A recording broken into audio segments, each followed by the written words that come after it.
윤석열 정부의 폭주를 막아야 합니다. 배우자와 장모의 허물에는 눈을 감고 정적 제거에만 몰두하는 현 정부의 행태를 과연 어느 국민들이 납득할 수 있겠습니까? 윤석열 대통령은 과거 특검을 거부하는 자가 범인이라고 했습니다. 지금 누가 특검을 거부하고 있습니까? 우리 역사는 반드시 윤석열 일가를 심판대에 세울 것이라 확신합니다.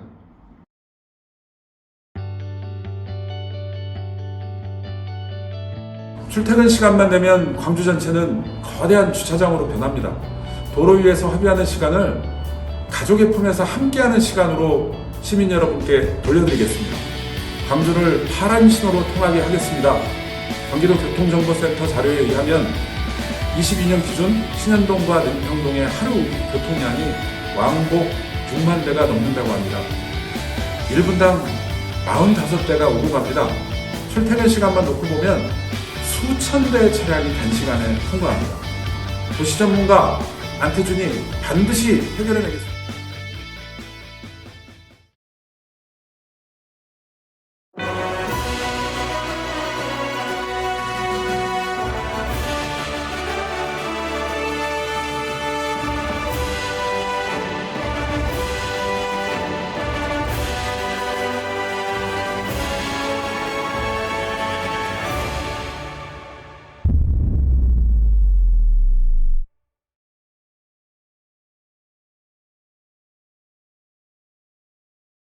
GH에서 일했던 이현욱 변호사님이 지금 거기도 GH 사장이었죠? 네. 저기 부실장님 전에 사장인가 후임 사장인가? 아니요. 제가 부사장이고 우리 이현욱 사장님이 사장님이시죠.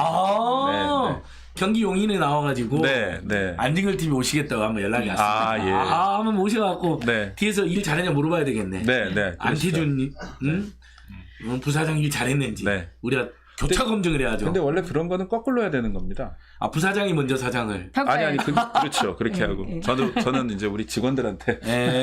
그렇죠. 이현욱 변호사님은 일 꼼꼼히 잘 하셨겠죠. 그럼요. 그리고 GH에서 이제 경기고통공사 분리도 하고 지금 그러면 경기 광주로 다시 돌아가서 경기 광주를 위한 어떤 비전이라든지 정책이나 공약은 또 몸을 많이 준비해 놓으셨어요. 제가 이제 세부적인 공약을 하기에는 이제 여기서는 그렇고 그러니까 대략 이제 대략이라도 6개 분야에 가장 6개 더 많아. 한 3개 정도 압축해서. 3개도 많아. 그러니까 한두 개만 하셔도 됩니다. 6개 분야에 40개 공약을 준비를 했는데요. 좋습니다.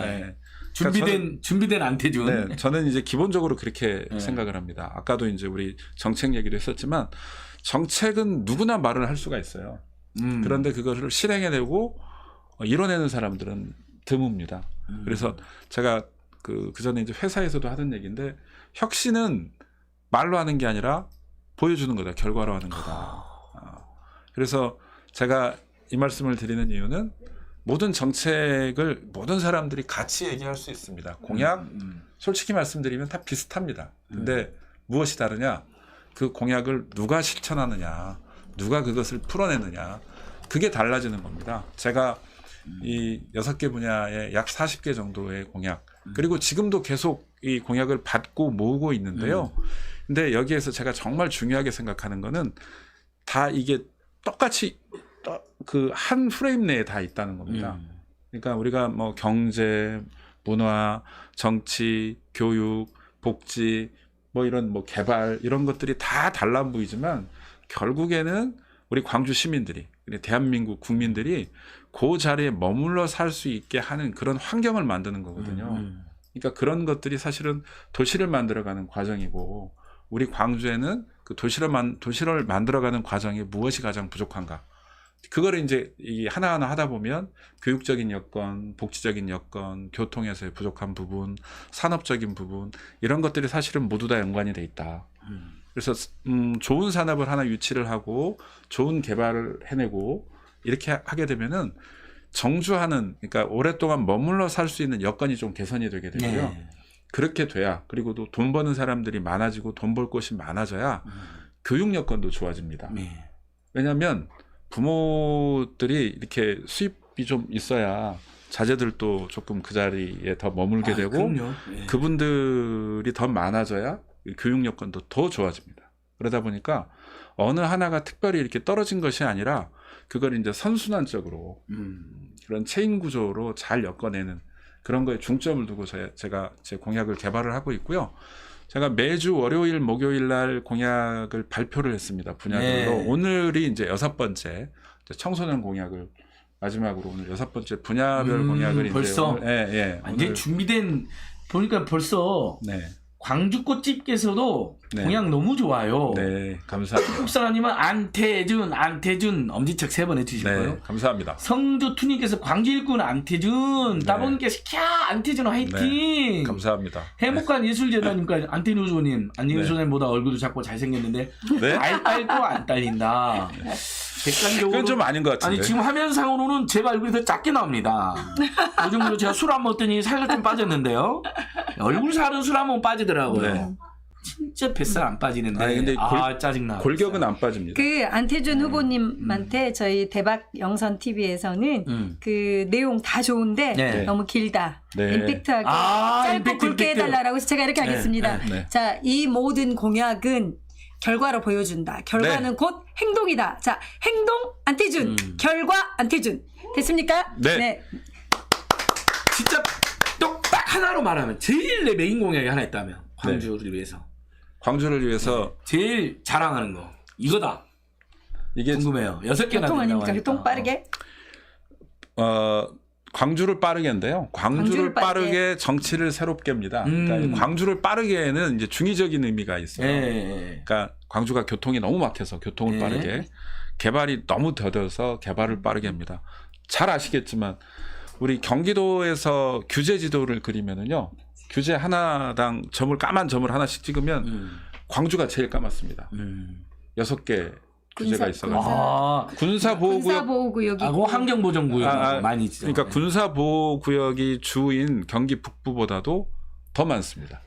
왜 그렇습니까? 거기가 이제 그 수도권 정비계획법 중에 또 이제 상수도 관련된 네. 특대고시 관련된 지역이어가지고 상당히 규제가 많아요. 근데 그 제가 이제 여러 차례 밝히기도 하지만 규제가 많으면 그 많을 수 있죠. 많을 수 있으면 그게 정부가 정책적으로 그거에 대한 보상을 한다거나 이에 따른 그렇죠. 피해보았는 주민들에 대한 대책 마련이 그럼요. 대책을 좀 마련을 같이 해준다거나. 병행이 돼야 되는 거죠. 네. 그렇게 해야 되는 건데 그걸 잘 못하는 것 같아요. 그걸 잘 못하고 그러니까 지금 제가 전에 한번 분석을 해봤더니 경기도 광주가 원래 넓을 꽉 광주 아닙니까? 근데 그렇죠. 너무 이제 큰 데에서 성남 떼주고 저 천호동 떼주고 뭐 다 떼줘서 이제 광주만 남았는데 근데 광주의 지금 개발가용지가 전체 면적의 한 6% 정도밖에 그러니까 그게 땅이 없어서 6%가 아니라 이 현행법에 다 저촉이 돼서 그렇습니다. 근데 합리적으로 이 좀 조정을 할 필요가 있겠다. 이 자연보존 공약인데요. 합리적 조정이 좀 필요하고 그다음에 이제 상수원 때문에 많은 피해를 보고 있기 때문에 그거에 대한 또 합리적 대가는 분명히 있어야 되겠다. 근데 요즘에 이제 환경 문제와 남들이 보면 개발 문제가 이 대치되는 이슈라고 생각할 수도 있는데요. 그렇지 않습니다. 이 좋은 이 환경을 잘 보존을 하려고 그러면 그거를 그냥 방치하면은 이게 난개발이 되고 뭐 이상하게 이제 불법 개발이 되는데 그럴 것 같은 경우에는 명확한 구획을 설정을 하고 그걸 어떻게 개발을 할 것이냐, 어떻게 이걸 보존을 할 것이냐라는 지침을 명확히 하면 되거든요. 그러니까 그렇게 해야 되는 지역이다 이렇게 말씀드리고 싶습니다. 네. 예. 광주에 지금 살은 지 한 23년 정도 됐고요. 지난 대선 너무 아깝게 졌잖아요. 네. 근데 다음에는 대통령 반드시 만들어야 되잖아요. 근데 제가 작년 8월 16일에 특보단 회의에서 제가 한 말이 있습니다. 그러니까 정권을 잃은 줄 알았더니 나라를 잃은 것 같다고. 나라 찾아와야 되는 거 아니겠습니까? 그러니까 요즘 다시 이렇게 가슴이 막 뜨거워지고 있고요. 진짜 우리가 좀 지켜서 정권 반드시 찾아와야 되겠다. 원래 2009년 당시에 성남 광주 하남 통합을 하려고 그랬었어요. 성남 광주 하남의 시장들이 다 당시 이제 한나라당 쪽이었고 국회의원 수가 5대 1로 우리가 좀 적었고 제가 이제 당시 국회에 있을 때인데요. 네. 그때도 막 그 졸속으로 막 통합을 하려고 할 때였고 이렇게까지 와서 법이 만들어질 뻔했는데 그때 조금 이제 그 협상들을 좀 잘해서 성남 광주 하남 통합은 좀 이제 무산이 되게 됐고요. 근데 그때도 워낙에 그렇게 급하게 추진되는 것들이 부작용이 엄청 많을 수밖에 없는 게 지금 마창진 같은 경우에는 또다시 이제 분리해달라 이런 요구들이 또 있으니까 그러니까 국가적인 계획에서는 해야 되는 것이 맞지만 근데 이런 것들도 우리 정치판에서 휘둘리지 말고 어떤 정확한 그 데이터나 목적을 가지고 해야 되겠다 이런 말씀드립니다. 저기 지금 현재 우리 더불어민주당 이재명 당대표님이 뭐 여러 가지 기본 시리즈를 제안을 하시잖아요. 네네. 기본소득, 기본사회, 네네. 우리 GH 경기주택도시공사는 기본주택. 기본주택의 얼개를 같이 짰었고요. 네네. 기본주택을 그 실행을 하기 위한 어떤 법적, 제도적, 그다음에 실질적으로 그 실제로 할 수 있는 어떤 토지나 이런 것들을 마련하는 역할을 했었습니다. GH에서 최초로 이제 그 독자 시행을 한 곳이 네. 그 다산 신도시입니다. 네. 물론 광교 신도시도 있지만 네. 다산 신도시를 제가 주로 말씀드리는 이유는 거기에 이제 9,000세대 정도의 우리가 임대주택을 공급을 했었거든요. 네네네. 그래서 특히나 그런 어떤 서민주거 안정에 상당히 그 기여를 했다 이렇게 평가를 하고 있습니다. 그러면 저는 전북 고창 출신입니다. 네. 전북 고창에서 먼저 수의사 하시는 아버지 하고 이제 어머니 밑에서 제가 삼남 중에 장남으로 일단 태어났고요. 고등학교는 전주에서 상산고등학교. 아유, 면문을 나오셨군요. 네. 당시에는 뺑뺑이였습니다. 네. 상산고등학교 졸업했고 87년도에 고려대학교에 입학을 했습니다. 뭐 학교는 그렇고요. 제가 사실은 87년도요? 네, 87학번입니다. 가장 네. 핫한 대한민국에서 핫한 시기에 고생 많이 했고 자부심도 있고 네네. 뭐 차츰 뭐 얘기를 좀 풀어보겠습니다. 예. 네. 저희 할아버지가 태평양 전쟁에 이제 징병을 가셨어요. 징병을 가셨다가 네, 징병을 가셨다가 이 돌아오는 배에 그 포탄이 터져가지고 가라앉은 그 우키시마호 사건이 있습니다. 그 거기에 일본이 일부러 일으킨 네, 거죠? 저희는 이제 그렇게 하고 있는데 일본은 뭐 기관고장이다, 내부에 뭐 포탄이 터진 거다, 뭐 기뢰에 의한 거다, 뭐 이렇게 얘기를 하고 있는데 그래서 저희도 이제 그 태평양 전쟁 유족회 그런 활동도 잠깐 했었고요. 그래서 할아버지를 그렇게 잃게 됐습니다. 당시에 할아버지 연세가 24이었답니다. 그때부터 이게 조금 생각을 하게 된 것 같아요. 이 상대방에 대한 거꾸로 좀 역지사지하는 생각을 내 입장에서는 이게 별게 아닐 수 있지만 상대방에게는 엄청나게 큰 일일 수 있다. 그 우리 정치인들이 다 가슴에 담아야 되는 말이네요. 맞습니다. 네. 네, 그래서 제가 이제 아까 처음에 이제 말을 했지만 그 협상 뭐 이런 얘기를 했지만 네네. 협상을 할 때에 가장 그 중요한 게 뭐냐면 상대방에 대한 이해와 배려입니다. 네. 그러니까 상대방을 이해하지 못하면 상대방을 설득할 수가 없고요. 네. 그 과정을 통해서 상대방이 제 마음을 또 이해를 하게 되는 거거든요. 그리고 제가 잘 하고 있지는 못하지만 제일 못하는 게 이제 그 부부 사이에서 제일 못하긴 하는 것 같은데. 저도 마찬가지입니다. 그런데 이렇게 보면 그 제가 남들에게는 쉽게 얘기를 합니다. 이 말이라고 하는 것은 내가 하는 말이 말이 아니라 네. 남이 듣는 말이 말이다. 그러니까 내가 아무리 나는 그렇게 얘기하지 않았다라고 하더라도 그렇죠. 상대방이 그렇다, 그렇게 들었다라고 하면 그렇게 한 겁니다, 제가.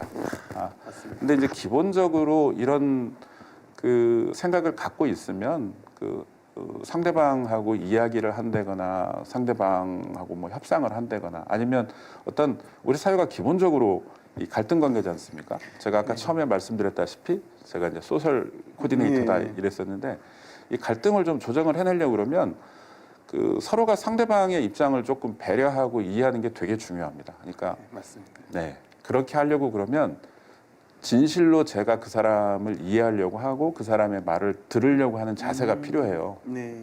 왜냐하면 그렇게 얘기를 해야 상대방도 저를 보고 바로 알거든요. 저 사람이 나를 진짜로 무슨 얘기를 들으려고 하는구나. 그렇게 상호 간에 양해가 되고 이해가 돼야 서로가 서로 간에 하는 말을 좀 듣게 되는 거거든요. 그렇지 않으면 우리가 많이 보지 않습니까? 뭐 텔레비전에서도 보고 여러 가지로 이렇게 보게 되지만 그 각자 자기 얘기만 하고 네. 뭐 정말 그냥 각자 주장만 하고 이렇게 헤어지는 경우도 많고 그리고 그렇죠. 뭐 정당사에서도 그렇고 네. 정치판에서도 그렇고 그렇게 되는 것 같습니다. 제가 처음 이제 서울에 올라온 게 86년 12월이었던 것 같아요. 제가 저희 외삼촌 댁에서 이제 기숙인 거죠. 기숙을 하면서 이제 학교를 다니게 됐는데 처음에 이제 고려대학교의 문을 들어갔을 때가 이제 신입생들 같은 경우에는 이제 입학 전에 그 예비 소집을 네. 합니다. 당시에 이제 분위기는 그 이제 86년도까지는 학생회가 소위 말하는 이제 비합법 조직, 비합 조직이었어요. 근데 87년도에 이게 이제 양성화되기 시작할 무렵인데 그때 이제 그 학교의 예비 소집에 갔었는데 그 대강당 그 앞쪽에서 5.18 사진전을 하고 있었습니다. 80년 5.18 사진전을 하는데 정말 아무 생각 없이 봤어요. 정말 아무 생각 없이 보는데 느닷없이 이렇게 분노가 막 오르더라고. 내가 이렇게 세상에 속고 살았나 이런 생각이 있었고요. 그러던 이제 무렵에 뭐 아시겠지만 87년도에는 엄청나게 이제 87년 60항쟁을 뭐 필두로 해서 6.29까지 이렇게 나오게 되는데 그때는 입학과 동시부터 뭐 거의 뭐 시위 속에 살았다고 보는 게 맞을 것 같습니다.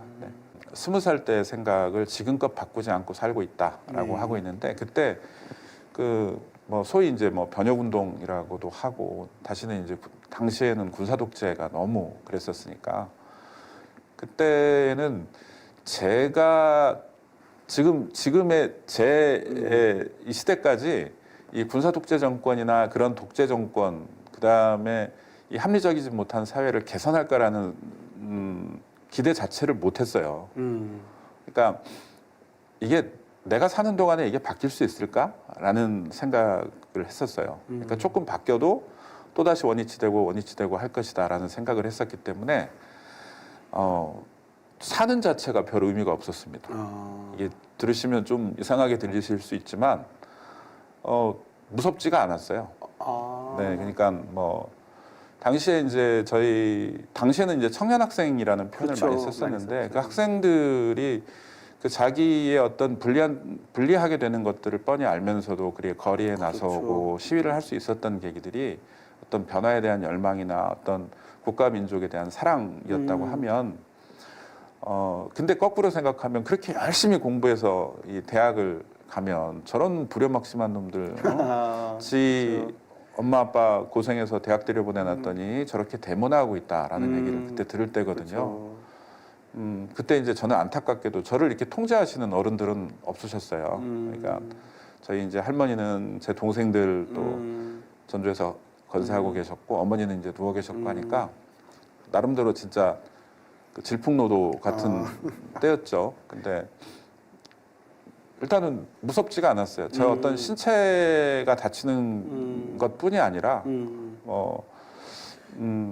이런 사회에서 내 미래가 무슨 소용이 있느냐라는 것 때문에 그런 게 별로 무섭지가 않았습니다. 신문 시장의 이 독과점 문제, 그다음에 이제 무가지 살포 문제. 그러니까 지금 우리가 끔찍히 싫어하는 조중동의 이제 신문 부스를 그 사실은 뭐 몇백만 부 그때 막 그렇게 얘기를 할 텐데 지금 요즘도 그거 많이 이슈잖아요. 그 있습니다. 해외에서 네, 포장지로 쓰고 맞습니다. 그렇죠. 그러니까 인쇄소에서 나오자마자 어디론가 실려가는 뭐 이런 것도 많이 있고 그래서 당시에 이제 무가지 시장을 좀 겨냥해서 이제 신고포상금제를 입법을 제가 이제 그 실무를 담당을 했습니다. 이제 의원님 이름으로 나가는 거지만 당시에 이제 이 공정거래위원회도 저희 이제 소관이었는데 공정거래위원회가 그 신고포상금제를 주로 이제 담당을 하게 되는데 그 입법 과정에서 그 입법을 하나 하려고 그러면 엄청나게 많은 데이터도 필요하고 그 과정이 좀 필요합니다.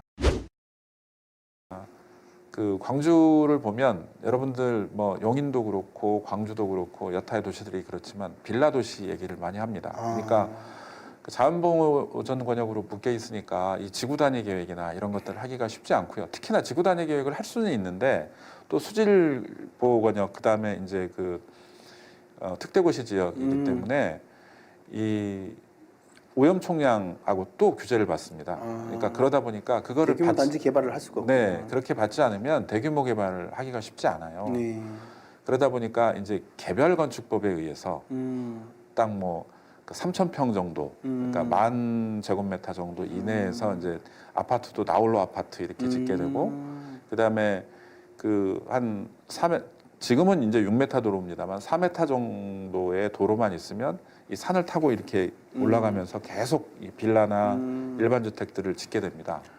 그래서 광주에 신도시가 없었군요. 네. 그러니까 신도시를 하기에는 실제로 이 개발 여력이 워낙 없고요. 제가 이제 GH 있으면서 그 광주의 개발 여력 분석을 해봤는데 전체 면적의 현재 실제로 지금 개발할 수 있는 거는 4% 정도밖에 안 됩니다. 그러니까 물론 이제 그 여러 가지 이제 국토종합계획에 반영을 하고 이렇게 하면 조금 더 늘어날 수는 있는데, 그러니까 대규모 개발은 할 수는 없는 상황입니다. 지금 현재 아파트가 들어와 있고 하는 거는 꾸준히 이제 그 전에 받았던 오염 총량제에 의해서 조금 개발을 하고 있고, 지금도 경기도도 마찬가지고 광주도 마찬가지인데 지금은 조금 이제 지구 단위 개발 계획 자체를 그 많이 권장을 하고는 있습니다만, 그 전까지는 상당히 많은 부분 이제 개별 소위 빌라업자, 개별 건축업자에 의해서 건축이 됐던 게 사실이에요. 이제 그러다 보니까 이제 기반 시설이 엄청나게 부족합니다. 그렇죠. 부족하니까 제일 먼저 문제가 되는 거는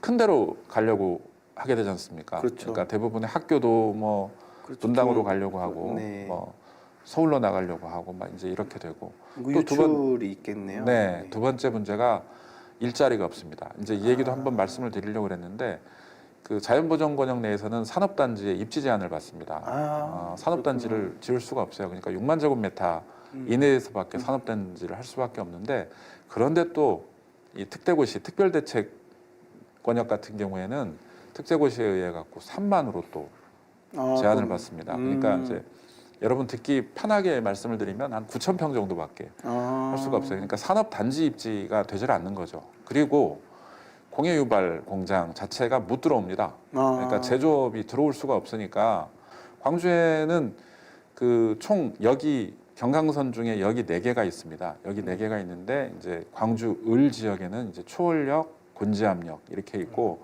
그 역세권 이제 개발에 대해서도 사실 진행 중이기도 하고 새로운 계획이 세워지기도 합니다. 그러니까 주로 역세권 중심으로 개발이 진행될 수밖에 없는 현실이 있고요. 이제 이것은 뭐 경강선도 그렇고 용인으로 연결되는 전철도 그렇고 수서에서 오는 복선 전철도 그렇고, 그러니까 뭐 2차 철도 계획에 이미 반영된 것도 있고 3차 국가 철도 계획에 반영을 시켜야 되는 경우도 있습니다. 그러니까 이런 것들을 좀 빨리 해결을 해야 되는 상황이 있고요. 그다음에 이제 아까 말씀드렸다시피 교통 문제들이 이제 심각할 수밖에 없을 거 아닙니까? 일자리가 없기 때문에 밖으로 나가야 되니까 정말로 이 나가는 도로가 3개입니다. 3개. 그러니까 하남을 통해서 나가는 도로, 그러니까 그러니까 물론 고속도로를 통하는 도로가 있지만, 그다음에 성남으로 나가는 도로가 막히는 곳을 그렇죠. 이배제나 이거 갈마 터널 쪽으로 나가는 도로하고 이제 분당 쪽으로 넘어가는 그 도로, 태제고개 도로 이렇게 있는데, 이 도로들이 이제 엄청난 정체가 있습니다. 아까도 이제 말씀드렸다시피 계획 개발을 하게 되면 가장 먼저 확보하게 되는 게 도로거든요. 네, 맞습니다. 근데 도로를 확보하지 않고 기존 도로가 있는 상태에서 이 집들이 지어졌기 때문에 일단은 교통량도 많은 데다가 저 꼭대기부터 나온다고 생각을 해보세요. 이게 그러니까 엄청나게 밀릴 수밖에 없어서 도시 안에서 일단 문제는 그렇습니다. 저희가 뭐 국가적으로도 그렇지만 뭐 정치, 경제, 사회, 문화 이런 것들이 사실은 따로 떨어져 있는 거는 없거든요. 그러니까 다 연관이 돼 있는 겁니다. 그러니까 주로 사람들이 잘 들어와서 살게 하고 광주가 잘 살게 하려면 물론 사람들도 와야 되지만 그 살게 하려고 그러면 여러 여건들이 필요한 겁니다. 이게 그거를 정주 요건이라고 하는데 살려고 하면 여기에 어떤 문화생활도 할 수가 있어야 되고 제가 여기서 돈을 벌 수도 있어야 되고 다 이렇거든요. 그러면은 어떤 기업을 유치해낼 수 있느냐 이런 노력들이 엄청 필요합니다. 그러니까 아까도 제가 전제를 드렸지만 제조공장을 유치하는 것은 시간이 좀 필요합니다. 사실 옆에 도시 판교가 상당히 이제 포화 상태에 갔습니다. 뭐 1, 2, 3차까지 이제 판교 개발을 하고 있는데요. 저희 또 제가 몸담았던 GH에서 그런 개발을 했었는데 그 판교까지 경기도 광주역에서 세정거장밖에 안 돼요. 세정거장이 엄청 가깝거든요. 그러다 보니까 배우지로서의 역할을 충분히 할 수 있다. 그러면 판교에서 하고 있는 그 IT를 광주로도 들여올 수 있거든요. 그리고 GH에서 그 청년주택도 지금 새로 짓고 있고 하기 때문에 새로운 어떤 그 산업 패러다임을 만들 필요가 있다.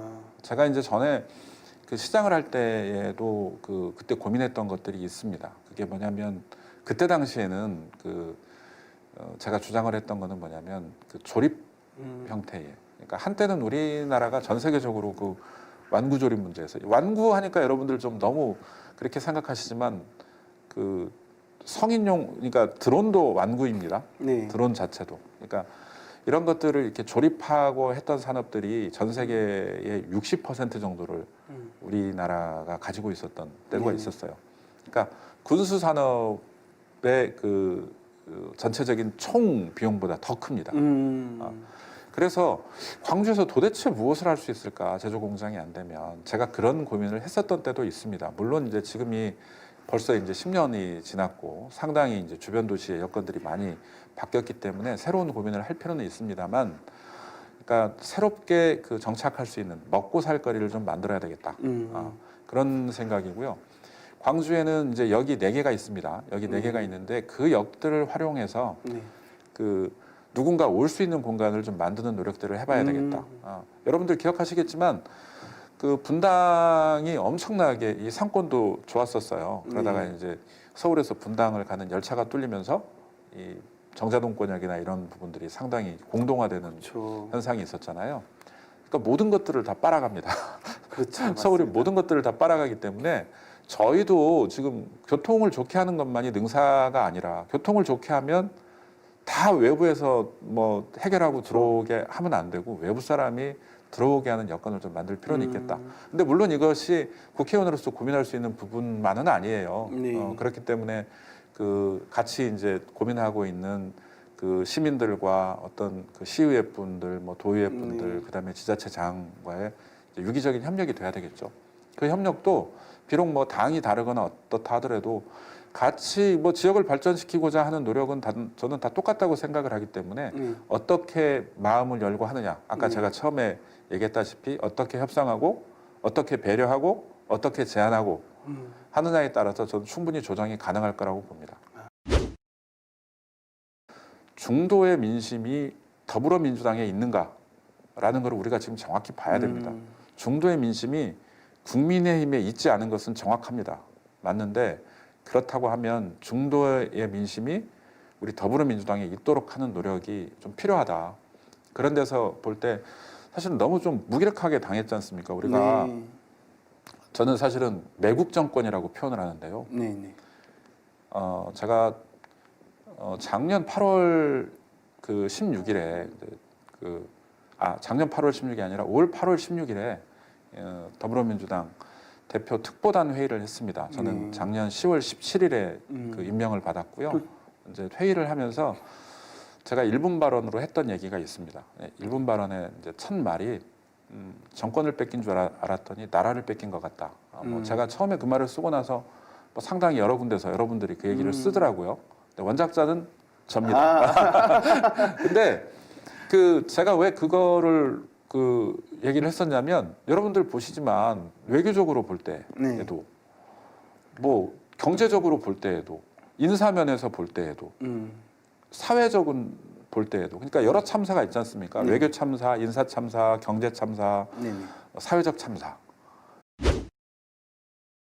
나 때문에 항상 고생했고 당신 고생한 거 내가 모른다고 생각할 건데 뭐 실제로 내가 얼마만큼 알겠어. 뭐 많이 고생했고 당신 덕분에 우리 할머니, 어머니 다 편안하게 잘 보낸 걸로 생각하고 내 동생들까지도 건사하고 살았는데 또 나를 건사하게 만드네. 내가 당신을 좀 건사하고 살아야 되는데 미안하고 고맙고 사랑합니다. 네. 특히 이제 광주 시민 여러분들께 제가 드리고 싶은 말씀은 정치가 좀 희망이 돼야 된다는 생각을 합니다. 여러분들 이렇게 보시면 그 정치는 과연 우리 생활하고 무슨 연관이 있나 이렇게 느끼시겠지만 연관이 있다는 것을 보여드리겠습니다. 국회의원이 잘하면 광주가 어떻게 바뀔 수 있다. 이거를 분명히 보여드리겠고요. 그리고 저희 당원들 그리고 이걸 보시는 일반 국민들께도 다시 한번 말씀드립니다만 나라 찾기 운동 더 가열차게 할 것이고요. 함께 해야 된다고 생각합니다. 뭐 누가 뭐 말하면 뭐 나라라도 뺏겼나 그랬는데 저는 정말 뺏긴 것 같습니다. 뺏긴 것 같고 나라 팔아먹은 것 같고 그래서 이거를 반드시 되돌려놓겠다 이런 말씀드리면서 오늘 긴 시간 너무 감사했습니다. 고맙습니다.